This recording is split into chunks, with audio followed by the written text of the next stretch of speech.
wave travel 350 meter per second through a warm air and 3500 meter per second through a brass.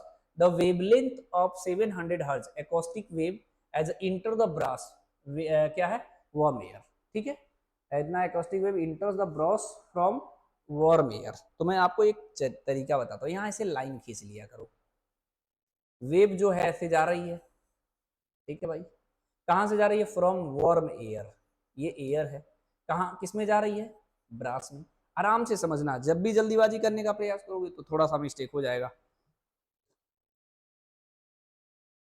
ठीक है, याद करिएगा, जो मैं याद करने के लिए बोल रहा हूँ उसे याद करने का पूरा. हमारा sound wave travel 350 metre in warm air, ये वार्म एयर है ना, एयर लिख दिए तो समझ जाओगे जी. इसमें कितना स्पीड है जी, 350 मीटर पर सेकेंड है.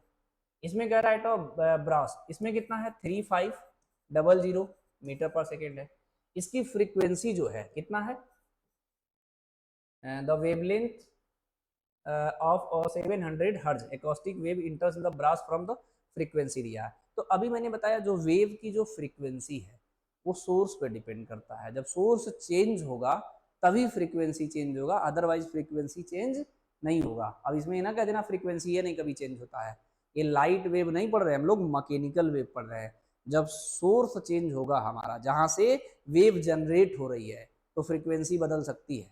लेकिन जब सोर्स नहीं चेंज होगा हमारा तो हमारा फ्रीक्वेंसी चेंज नहीं होगा, ये ध्यान रख लेना. तो ये पूछ रहा है कि हमारा इसका बता दीजिए वेवलेंथ नॉर्मल, तो उसमें पूछ रहा है इंक्रीज या डिक्रीज. ये बिल्कुल बेसिक है, ये आपने लाइट में भी यूज किया होगा. ठीक है, फ्रीक्वेंसी को लेमडा एयर लिख दे रहा हूँ, और यहाँ वेवलेंथ को, यहाँ के वेवलेंथ को लेमडा बी लिख दे रहे हैं.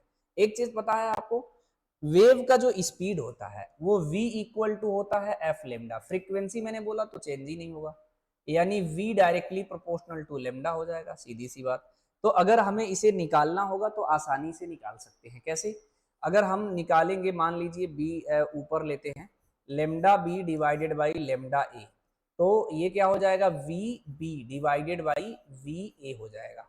अच्छा, sound wave travel in the warm air में, एयर में कितना दिया है जी, 350 है, और इसमें कितना दिया है, ब्रास में कितना दिया है हमारा, ब्रास में दिया है 3500 है. तो एक जीरो से एक जीरो कट गया, इससे कट गया तो ये 10 आ गया. तो जो लेमडा बी की वैल्यू है ये कितना हो जाएगा, 10 लेमडा ए हो जाएगा. मेरी बात से सहमत हो, मतलब इधर के एकदम बेसिक फंडामेंटल्स के क्वेश्चंस है. ठीक है, ये कौन सा था, 18 जो है, ठीक है, 10 टाइम्स आ रहा, सही है, 18 का सी ऑप्शन करेक्ट है.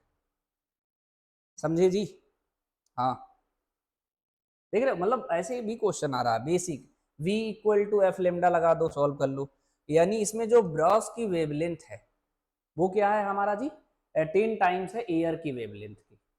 समझे कि नहीं, बोलो. तो यानी सीधे सीधे कहने का मतलब, इसमें जो वेवलेंथ है वो एयर के वेवलेंथ से 10 टाइम्स इंक्रीज हुआ है. अच्छा, पहचानेंगे कैसे, बहुत सारे बच्चे इसमें, अगर यहाँ पर 2 रखो, तो अगर एयर की वेवलेंथ 2 है तो इसमें 10 से मल्टीप्लाई करो, 20 हो गया. तो जो ब्रॉस की वेवलेंथ है 20 आ गया. बढ़ ही तो रहा है, घट थोड़ी रहा है. अगर बाई चांस कंफ्यूजन क्रिएट होता है तो मुझे ऐसा लगता है थोड़ा सा आपको क्रॉस चेक कर लेना चाहिए कि भैया कैसे पता करना है. क्योंकि यहाँ पर, यहाँ 10 लिखा है, यहाँ पे 10 लिखा है, यहाँ पे डिक्रीज लिखा है, यहाँ इंक्रीज लिखा है. पूछ किसका रहा है कि भैया ब्रास का बताओ.